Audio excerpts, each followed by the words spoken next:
All right, so we are finally going to finish chapter 7. Remember, we're kind of breaking these chapters up because they are very long chapters in Lizzie Bright and the Buckminster Boy. But when we left off in our last reading, Turner had just found out that Mrs. Hurd's son had sent her to an insane asylum. They declared her to be mentally insane, and so Turner was pretty upset about that. So let's see what happens next. So when he stepped into his father's study the next morning to begin the first formal day of tutelage, Turner was about as grim as a dark cloud lowering itself over a Sunday school picnic. He stood silent, watching his father finish drafting the day's assignment. The collar was tight and perfect around the Reverend's neck. His coat fell in folds as precise as those of a marble sculpture. Each sleeve of his starched shirt protruded the same amount from the coat, just enough to show the matched cufflinks, gleaming silver. His nails were cut precisely to the pink. Turner wondered if his father had ever played baseball, had ever hit a fly into air so blue that it hurt his eyes to look at it. He wondered if his father had ever joked around, out loud lied, gotten into a fight and pushed another kid's nose off to the side, jumped off a cliff about as high as a middle-sized pine into an oncoming froth of wave. Probably not. His father looked up. Arma verumque Kenyo, he said, his first words to his son that morning. So we're going to hear some dialogue between Turner and his father. Arms I sing, said Turner, after more than a few moments. Of arms I sing, and the man. Troie qui primus ab oris Italiam. And the one who first from Italy, no, from Troy, the coast of Troy to Italy. Fato profugus. Fates, Turner. We've done this passage before. By fate, exiled by fate. Laviniaque venit litora. Come to the shores of Lavinia. Reverend Buckminster handed Turner an ominously large book. Do the first 100 lines. He looked at the grandfather clock, guarding the study's corner. An hour and a half should be enough. So Turner sat at a small desk by the window. A window closed tightly and imperiously against sea breezes, exiled by fate, and began the first 100 lines of the Aeneid. He tried not to sigh. He tried not to scratch too often. How was he to blame if dang Virgil was so ornery that he wouldn't give up his verbs until the very end of his sentences, as if he thought it would be a fine surprise to snap things around like a cat changing direction. Okay, he's talking about the author of this book. But there was something here that he knew. Someone exiled by fate from a place he loved. A man thrown around greatly, or whatever multum iactatos meant, thrown around on the shore and on the sea by something he did not understand. Turner knew what this was about. He finished in 2 hours. He was sweating. His father was not. He was tapping his pen in rhythm with the ticking of the clock. By the time Aeneas's chilled arms were weakening with dread, if ex templo Aeneas solvuntur frigor membra meant chilled arms weakening with dread, Turner was wishing that fate would exile the minister's son anywhere else. You must be done now, said his father. Yes, sir. Reverend Buckminster looked at the clock, a long look. Read me your translation. His father quietly tapped his pen through the reading. It's not his arms that are chilled, he said when Turner finished. More like chilled dread. I almost touched a whale, thought Turner. Write a summary of the passage, 150 words. Reverend Buckminster looked at the clock again. 30 minutes. And he turned back to his own writing, probably a sermon about hell's torments, one of which was writing a short essay in 30 minutes. Turner began, and no matter if Anaia's storms had come to chill his arms or chill his dread or whatever, Turner was determined to finish in 30 minutes. If whole empires rose and fell, continents shifted, and the earth tilted upside down, he would finish in 30 minutes. He finished as the grandfather clock ticked to 26 minutes, and he handed the paper across his father's desk. His father glanced at it. "Another summary," he said, "from the perspective of Juno." "Sir?"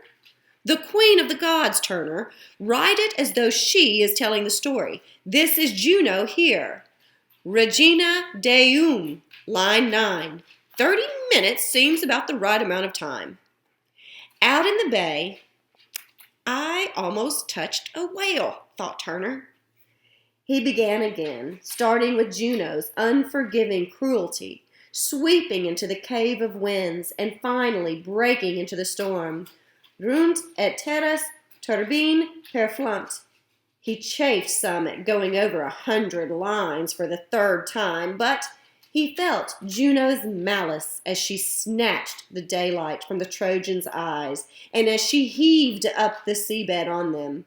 He imagined her as, say, Mrs. Cobb, swooping out from behind her picket fence with eyes aflame, calling down the turbine perflant upon a minister's son who threw rocks. He finished in 24 minutes. He thought Mrs. Cobb's swooping gave his summary a kind of flair. "Now from the perspective of Aeolus," said Reverend Buckminster, and Turner was in the gloomy cavern of the King of the Winds, reining back the storms until he could unleash them at Juno's will. "From the perspective of Aeneas," said Reverend Buckminster next, and Turner despaired with the hero in the groaning and stretching ship, or maybe it was Aeneas who was groaning and stretching. It was hard to tell. He supposed in the end that the morning was about as passable a morning as anyone could pass when he was forging through a Latin exercise. His father set all 4 summaries on his desk, side by side, and read each one twice.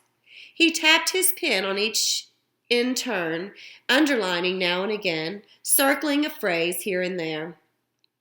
He tapped some more with his pen, as loudly as ticking of the grandfather clock, and finally gathered all 4 together, arranged them neatly, and handed them back to Turner.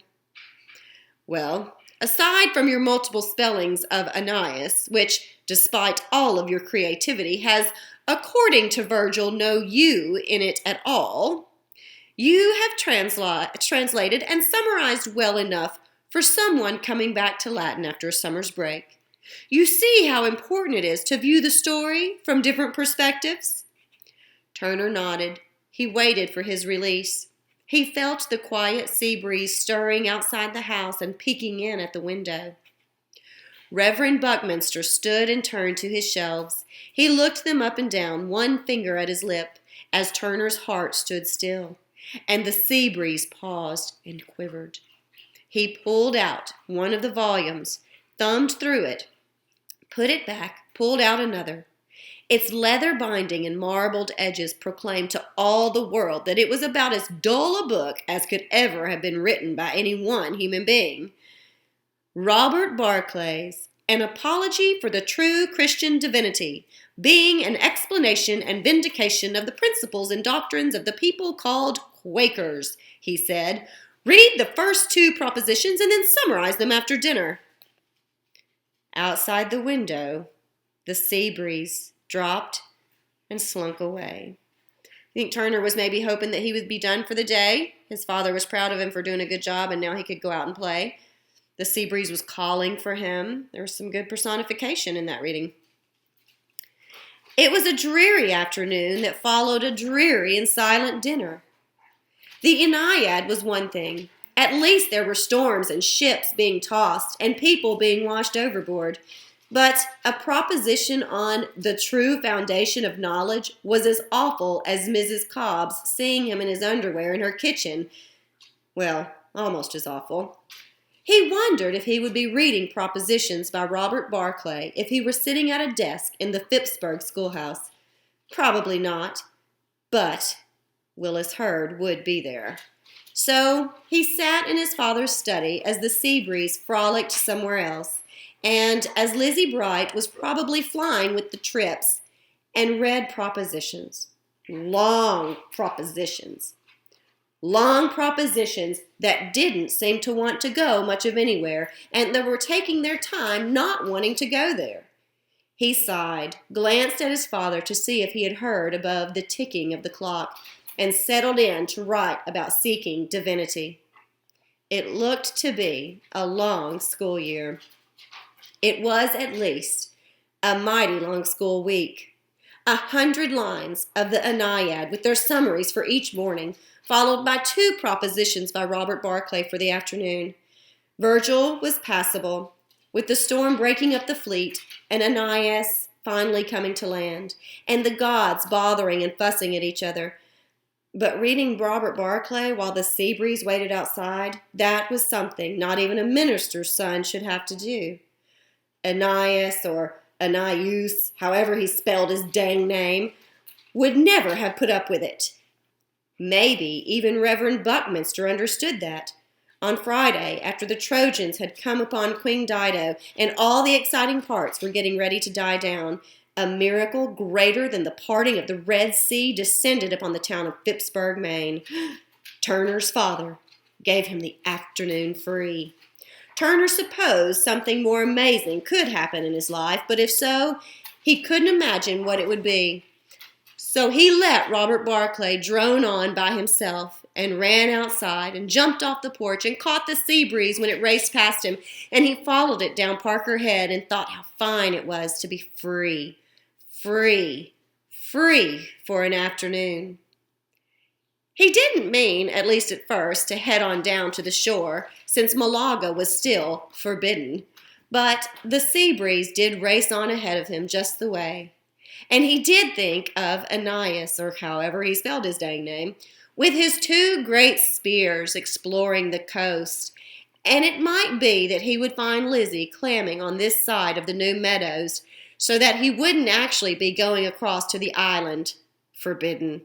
So he followed the sea breeze out of town and through the pines and across the granite ledges to the shore. And when he looked down to see if Lizzie might be clamming, he came upon the second most amazing thing of the day. Just off the shore of the island, a house was set on a raft, bobbing up and down in the gentleness of the surf. Even Aeneas would have been surprised. It was about as forlorn a thing as he ever wanted to see. The house perched on its raft as though it were trying not to be sick. Its roof beams sagged in the middle, its shingles clung loosely, and the chimney pipe swayed with each wave, trying to be jaunty but not very good at it. Lashed to its sides were 2 barrels, a few lobster pots, and an old battered trunk complaining at being dragged out onto the water. Faces looked out the windows. Abby's face, Pearlie's face, Tripp's faces. On the shore stood what looked to be just about everybody who lived on Malaga Island, Lizzie and her granddaddy hand in hand. No one was saying much, just watching as Mr. Tripp circled the raft, tightening a rope, checking the barrel tops, and trying to make it about as ship-shape as Aeneas would have made a warship. Then he went back on shore, and there were handshakes and nods, all quiet, until he went back aboard and cast off. A wave kicked up, but he hung on, and soon the house was drifting down the New Meadows, heading out to the coast. Mr. Tripp held on to the doorframe with one hand, and the other he held high, his fingers spread out as if he were blessing them all. In that moment, Lizzie's granddaddy lifted up his voice, quavery but loud, and soon every soul on the shore was singing, Yes, we'll gather at the river, the beautiful river. Gather with the saints at the river that flows by the throne of God. And the raft floated away. The sounds of the singing faded, and the gulls swooped and screeched as if they were announcing a death in the town. One by one, those on the shore headed back up into the island. By the time Turner had climbed down the ledges and stood just across the new meadows, only Lizzie and her granddaddy were standing there, still looking at the raft before it crossed behind the island and so out of sight. "Lizzie," Turner called. "Lizzie Bright!" But she did not answer. Instead, she put her hands to her face and ran up the beach. And her grandfather, after peering at Turner for a moment, followed her. Turner didn't feel like Ananias anymore.